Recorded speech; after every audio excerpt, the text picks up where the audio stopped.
this is our second winter here on our homestead, but it's our first real snow. Last year was just a dusting. So this is our first real snow, and just wait till I show it to you. Well, in the background, you can hear my two girls, Dixie and Daisy. And this is their first snow because they were just born last year in the spring. So I'm about to let them out and we'll see how they react. This is their pen that they stay in at night because we have mountain lions out here, so we keep them penned up. You can see they're ready to get outside. But look at all the snow in here, and look how good and protected they are in there. We have heaters going in there, and they have heated water balls, so they're nice and dry. Y'all ready? Y'all ready?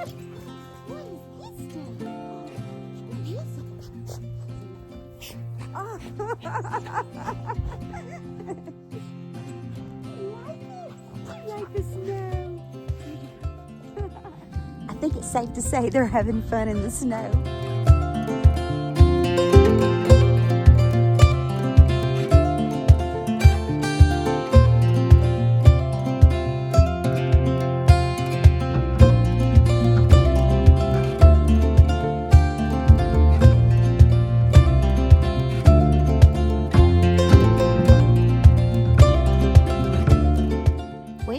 Since it's nice and cold outside, I'm gonna go inside and make something nice and hot, something that pops out of, and he's looking forward to me making again. So we're gonna take advantage of this snow day, and we're gonna do a little canning.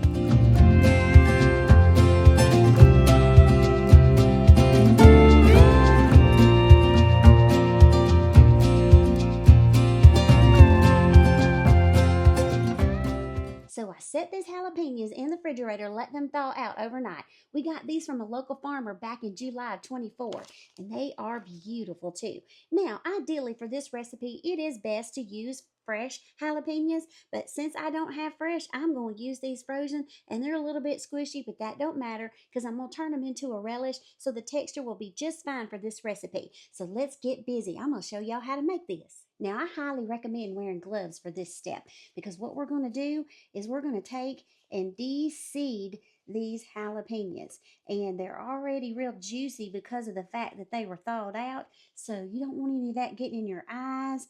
You don't want to get it on your hand and accidentally rub it in your eye because, boy, that'll set you on fire. So we're just going to go ahead and de-seed these. You can leave the seeds in them to make them a little bit more spicy, but we prefer to go ahead and get those seeds out. So just kind of get that little seed pod out of there and then scooch out those seeds. And I'm going to give you a little up close of how I'm doing this. Let's take a look. All right, so what I'm doing is I'm taking my knife and I'm going around the outer edge, or the top, I should say, of this jalapeno. And yeah, they're really juicy because they were frozen and got thawed out, but that's okay. We'll take care of that in the next step. So I go all the way around the top, then I take my knife and I go down the side just like this, and then I open it up and I'm pulling out as many of those seeds as I can with that pod, just like that. And then I'm taking my knife and I'm just scraping the rest of those seeds out of that jalapeno. And you see why I'm wearing them gloves? Because, boy, this is juicy. You do not want to get that mess in your eyes. But that's how I'm de-seeding them. And again, you don't have to de-seed them if you don't want to. We just prefer to do it that way. So I got this one done, and I'm just going to lay it right there. And then I'm going to finish getting all 3 pounds of these de-seeded, and then I'll come back and show y'all the next step.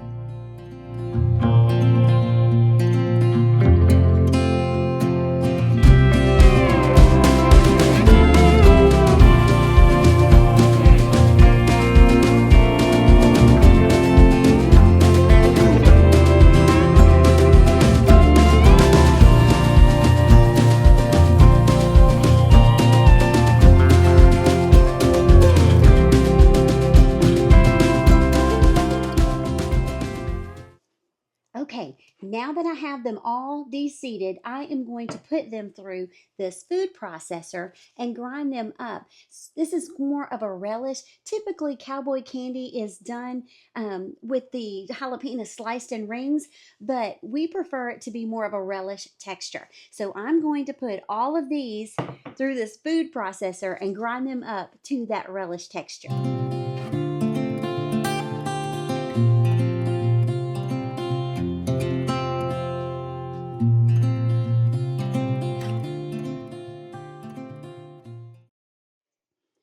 Okay, so now I have all of my jalapenos nice and food processed to the consistency of relish. And remember, these were frozen when I first started, so they've got a lot of moisture in them. So we are going to take care of that, and I'll show you how. So the way I'm going to fix having too much moisture in my relish mixture is I've got this strainer and I've got it set over this bowl, and what I'll do is I'll just take a good scoop of this jalapeno relish mixture out, and I'm just going to take and squish it against this strainer and try and squeeze out as much of that moisture as I can, and just really make sure that I get it out of there real good. And I got this bowl, of course, to catch that extra juice. And then when I feel like I've got it good and squeezed out, then I'm going to transfer it over to this pot. And this is the pot that I'm going to actually cook the relish mixture in. All right, now we're going to put all the ingredients inside of the jalapeno to get this party started. We're going to start off with 6 cups of sugar. Yes, 6 cups. You heard that right. Where do you think it got the name candy from? Now I'm going to incorporate this sugar real good with these minced up jalapenos. Now I know that most recipes will call for you to go ahead and make the syrup, setting your jalapenos aside, but I just go on and mix it all up in the pot all together and get it cooked up real good before I can it. So I've got the 6 cups of sugars in there. And now I'm going to put in 2 cups of apple cider vinegar. Okay, got that in there. Gonna mix that up real good and incorporate it. Ooh wee. I tell you what, you go from one extreme to the other with this. The spicy heat of the jalapenos and now the sour of the apple cider vinegar, but it sure does make it taste good. Okay, and to that, I got my recipe over here. We're gonna add, this is a half a teaspoon of turmeric. And then we're also going to add a half a teaspoon of celery seed. And then we're going to add in three teaspoons of granulated garlic. And then we're going to add in 1 teaspoon of cayenne pepper. And then I'm going to mix this all up real good. And then the next thing we're going to do is get this over to the stove and get it to cooking. All right, I've got this over on the stove and I've got the heat on probably about medium high.